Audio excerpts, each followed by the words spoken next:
Alors bonjour à toutes et à tous, donc bienvenue sur ce nouvel épisode d'Avenir et aujourd'hui donc je suis accompagnée, du CEO et fondateur de Dorfit, donc qui est James Kelly. Bonjour. Donc bonjour James, écoute, est-ce que tu peux te présenter pour celles et ceux qui ne te connaîtraient pas? Avec plaisir. Donc, je suis effectivement le fondateur d'Orfid. Je suis français, j'ai grandi en France. Ça fait 15 ans que j'habite à Londres. J'ai une carrière qu'on va résumer en 3 grands chapitres. Le premier, finance.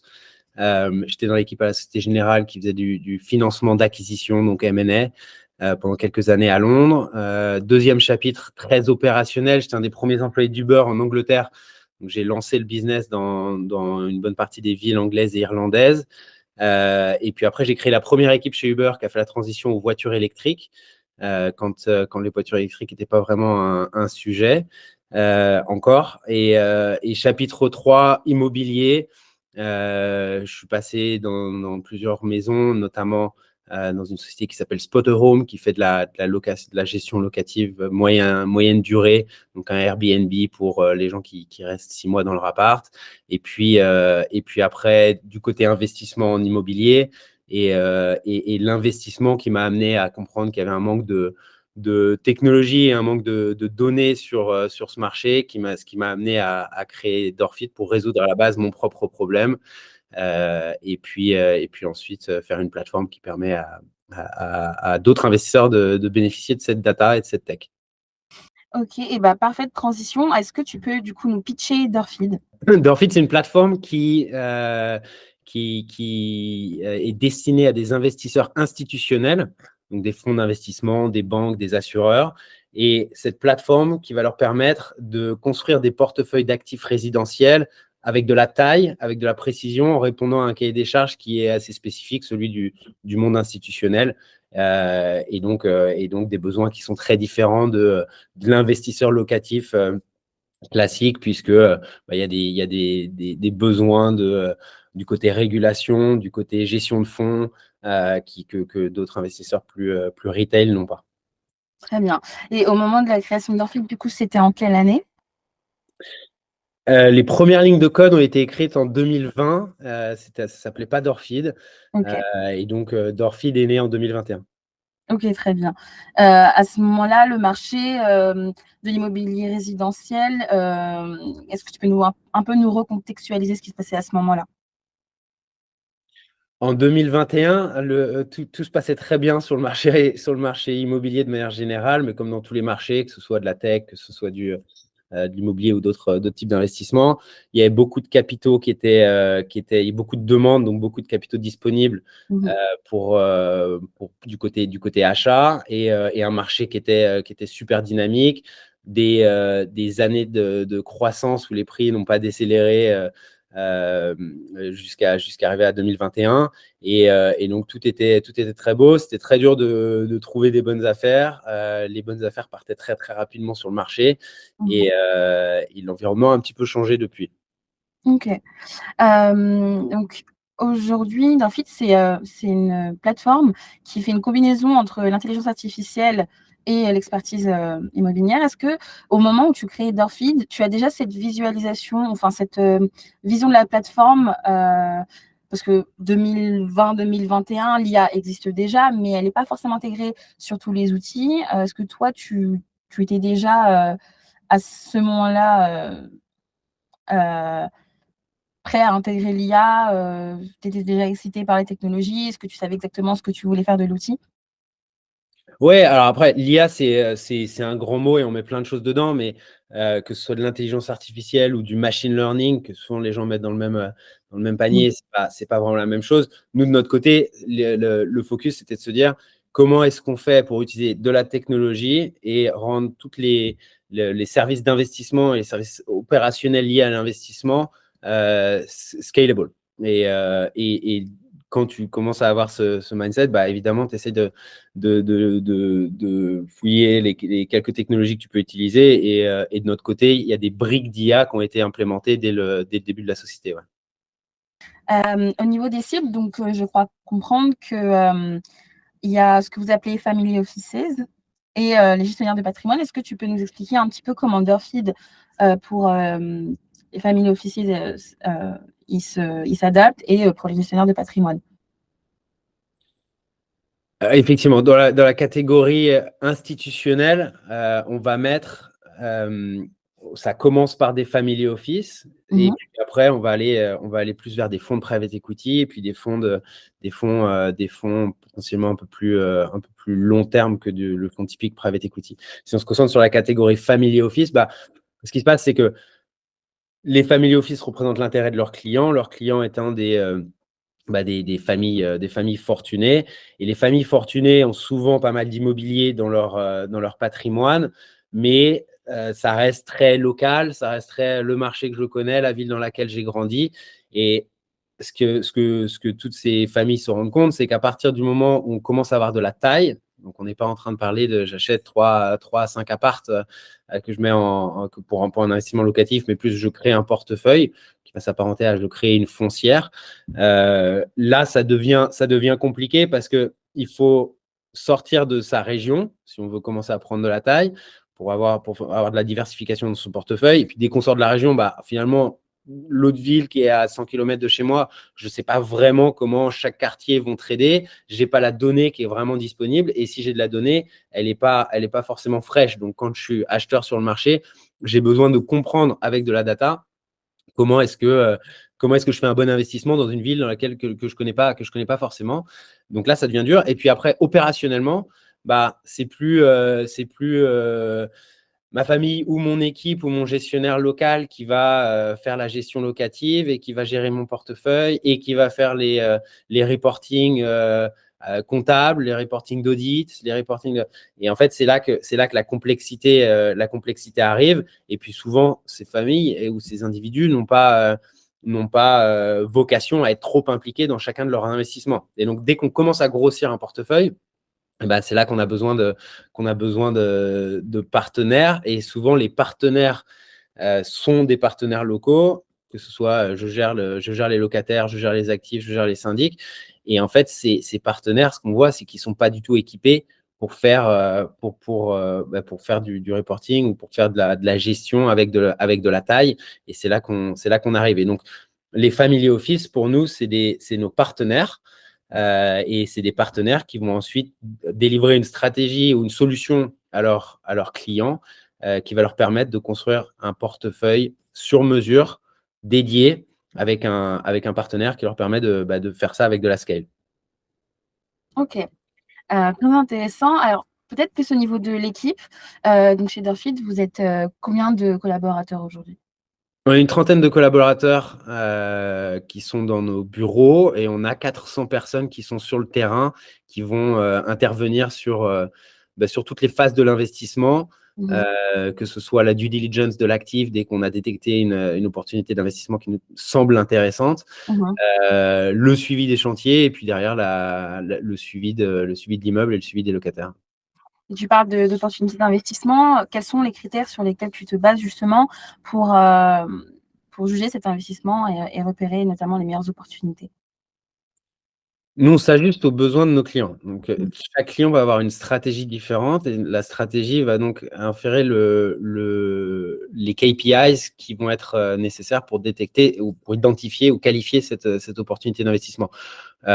Pour faire très simple et grossir les traits, si on regarde un fonds de private equity, ce qui va les intéresser, c'est quel est mon retour sur investissement, donc quel est mon ROI, quel est mon TRI, taux de rendement interne, qui est influencé par le niveau de dette et de levier qu'on va mettre sur cet investissement-là. Ça, c'est des KPIs très financiers. On va regarder la rentabilité brute et rentabilité nette de l'investissement versus la médiane dans le marché. Donc, un bien dans son état, à un emplacement donné, à combien est-ce qu'il devrait trader, combien de rentabilité je devrais avoir, quelle est la distribution de ce quartier-là, versus quelle est l'opportunité sur ce bien.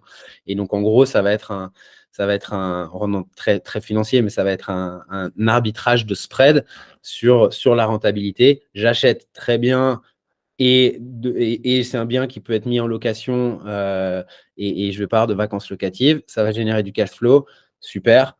Combien est-ce que j'aurais dû faire de manière théorique dans ce quartier-là? Si j'ai un spread entre ces deux niveaux, bah, je sais que j'ai fait un bon investissement parce que, bref, parce que ça va générer du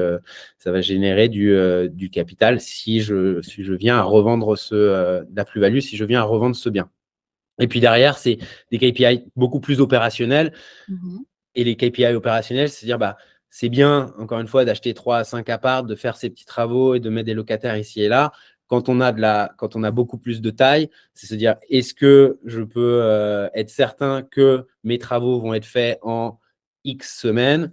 Euh, Combien de temps je vais mettre entre l'acte authentique, j'achète le bien, j'ai sorti mon capital et je vais avoir un locataire qui va commencer à payer des loyers, donc un retour sur mon investissement. Donc, toutes ces périodes qui vont être des périodes vides, sans cash flow, évidemment, impactent la stratégie financière. Et donc, opérationnellement, c'est super important qu'on soit bien organisé et qu'on fasse un bon travail rapide, mais aussi efficient en termes de coûts pour optimiser toute la stratégie. Et c'est là qu'on rentre dans le détail de l'opérationnel, de comment est-ce qu'on fait ça avec de la taille, parce qu'historiquement, personne n'a réussi à le faire. OK. Au niveau de votre business model, du coup, comment est-ce que, Dorfit se rémunère? Dépendant des stratégies de nos clients, on va se rémunérer typiquement de manière très classique, comme ça se fait dans le business de l'immobilier. C'est euh, des frais de sourcing, des frais de transformation sur l'actif pour gérer toutes les acteurs qui sont impliqués sur cette rénovation. Et puis après, des frais de gestion locative et des frais de gestion de véhicules, ce qu'on va appeler d'asset management, véhicules d'investissement. OK, très bien. Tu parlais justement du fait que, vous soyez quand même, assez en avance par rapport à d'autres outils. Qu'est-ce qui, aujourd'hui, selon toi, distingue Dorfid d'autres plateformes d'investissement locatif? Bah, deux choses. La technologie qu'on a mis en place, on est la première plateforme au monde à avoir de la tech sur tout le stack de l'investissement. Et le stack, c'est on va aller faire du sourcing, donc on va agir on va avoir un rôle de broker pour détecter ces opportunités d'investissement. Aujourd'hui, c'est 100 000 nouvelles opportunités d'investissement qui sont traitées par la plateforme et analysées sur toute l'Europe. Donc ça, déjà, c'est unique et on le fait en temps réel. C'est-à-dire que dès qu'un bien sort sur le marché, en moins de 180 secondes, on va être en mesure de savoir, d'avoir un business plan, d'avoir une projection sur les CAPEX et d'être en mesure d'anticiper le retour sur investissement qu'on peut générer sur ce deal. Donc, grosse profondeur de marché que personne n'a aujourd'hui et précision dans l'analyse. Et puis après, sur l'ensemble des briques nécessaires à réaliser cet investissement, que ce soit de la gestion locative ou que ce soit de l'asset management, on a toute cette base de data qui va nous permettre d'être super efficace. Sur la gestion locative, on a recréé une plateforme qui s'apparente à une plateforme Airbnb du côté locataire, sauf qu'elle est dédiée à de la location longue durée. Ce que ça veut dire, c'est que le parcours locataire fait que l'expérience est meilleure et que opérationnellement de notre côté, le locataire ne nous parle quasiment jamais puisqu'on a répondu à l'ensemble de ses besoins de manière digitale. Évidemment, on a toujours des équipes en support pour répondre à des questions un peu plus ad hoc, mais ça veut dire que le business scale très bien. Et l'ensemble de ces briques mis ensemble fait que on est capable d'être plus efficace avec beaucoup moins de coûts et de fait d'être beaucoup plus compétitif pour le client final et de générer plus de retour sur investissement.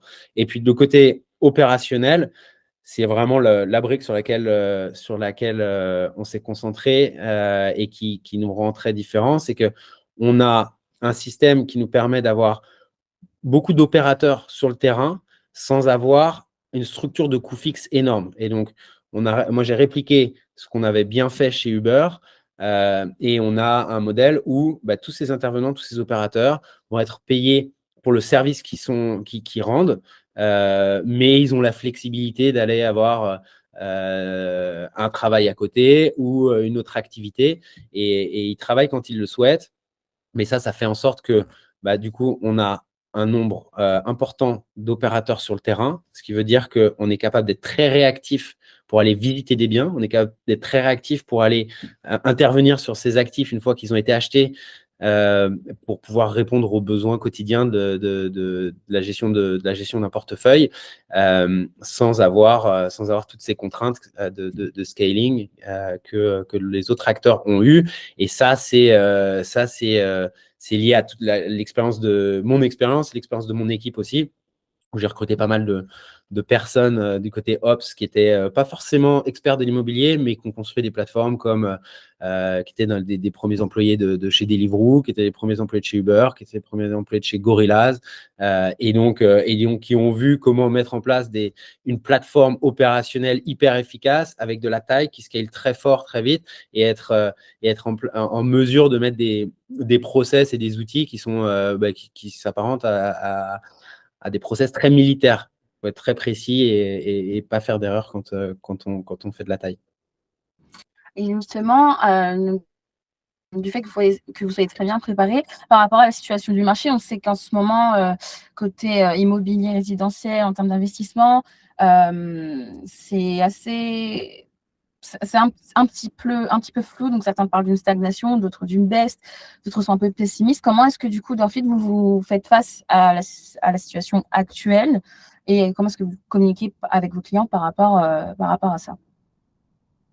Nous, le positionnement qu'on a, on est opérateur pour les investisseurs. Donc, on est là pour donner de la data et les informer de comment est-ce que le marché se comporte. On n'est pas là pour prendre les décisions d'investissement et d'établir leur stratégie. On les aide, mais c'est eux qui établissent leur stratégie. Le marché immobilier résidentiel, c'est la plus grosse classe d'actifs au monde. Il y a pas plus gros. Donc, même dans des périodes plus calmes où le marché ralentit, il y a encore plein de transactions et il y a encore plein de capitaux qui sont prêts à être déployés. En revanche, la période dans laquelle on est aujourd'hui, ça fait 4 mois qu'on voit un marché qui se stabilise. Mais par contre, ça fait suite à 18 mois de correction. Les prix ont corrigé dans 90% du territoire. Donc ça, c'est des faits, il n'y a pas de discussion là-dessus. Là où on est aujourd'hui, on est dans un environnement macro où on pense qu'on on voit la sortie du tunnel. Les taux BCE qui ont baissé la semaine dernière de 25 points de base, c'est un premier indicateur que la tendance s'est inversée. On n'a pas de boule de cristal et on ne sait pas à quelle vitesse ça va revenir sur des niveaux plus corrects. Ce qui est certain, c'est que les coûts de financement aujourd'hui, d'un point de vue institutionnel, les coûts de financement font que les investissements immobiliers sont évidemment moins attractifs d'un point de vue business plan qu'ils l'étaient il y a 2 ans, en ignorant l'état du marché. Le coût de la dette est très élevé. Et donc des investisseurs qui cherchent des stratégies dans notre milieu qu'on va appeler des stratégies value add. On va avoir des taux de rendement interne qui vont tourner autour des 10-18%, donc des niveaux assez élevés. Avec un coût de dette qui est élevé, ça devient de plus en plus dur de trouver des stratégies qui collent avec ces ambitions. Par contre, la technologie et ce que je viens d'expliquer sur la plateforme de Dorfid fait que quoi qu'il arrive, dans n'importe quel environnement de marché, on est capable de générer de l'alpha, donc de la surperformance par rapport au marché. Et c'est ça qui attire nos clients vers chez nous, vers nous. Alors, un peu dernière question. Est-ce qu'il y a des nouveautés qui vont arriver sur la plateforme ou quelque chose que tu peux nous spoiler un petit peu, du moins pour les prochains mois à venir peut-être? Ouais, complètement. Je rigole sur cette question parce que je pense que si on demandait à mon équipe d'ingénieurs s'il y a des nouveautés qui arrivent, la réponse est assez claire, c'est oui. Oui. Mais ce qui me fait rigoler, c'est que c'est oui depuis le premier jour, depuis la première ligne de code qu'on a créée. Donc, le développement de la plateforme ne s'arrête jamais et on a tout le temps l'impression d'être en sprint depuis plusieurs années. Et c'est ça qui fait qu'on construit très vite et qu'on a la plateforme la plus robuste aujourd'hui sur le marché. Les grandes nouvelles qui arrivent, c'est qu'on va modulariser la plateforme. Donc aujourd'hui, on fait toute la chaîne de l'investissement ou rien. Et on va arriver sur le marché dans les prochains mois avec chaque brique, que ce soit le sourcing, que ce soit la gestion locative, que ce soit la rénovation avant la gestion, ou que ce soit le fund management, l'asset management. Tout ça vont être des services qui vont être utilisables indépendamment des autres. Donc, on est en train de créer chaque brique de notre plateforme comme un produit. Ok. Écoute, qu'est-ce qu'on peut souhaiter à Dorfeed pour les prochaines années? Est-ce qu'il y a une volonté de s'étendre peut-être à l'international?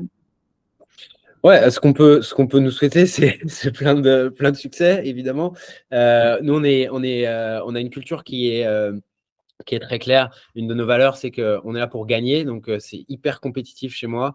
Il n'y a pas de c'est sympa d'être une des top plateformes, etc. On est vraiment là pour prendre le marché. Et quand on dit prendre le marché, c'est fournir le meilleur service aux investisseurs et faire en sorte que on devienne la plateforme de référence et qu'il n'y ait même pas de questions à se poser quand il s'agit de faire un investissement, quand on est institutionnel et qu'il s'agit de faire de l'investissement résidentiel, que quoi qu'il arrive, Dorfeed soit la plateforme vers laquelle on va.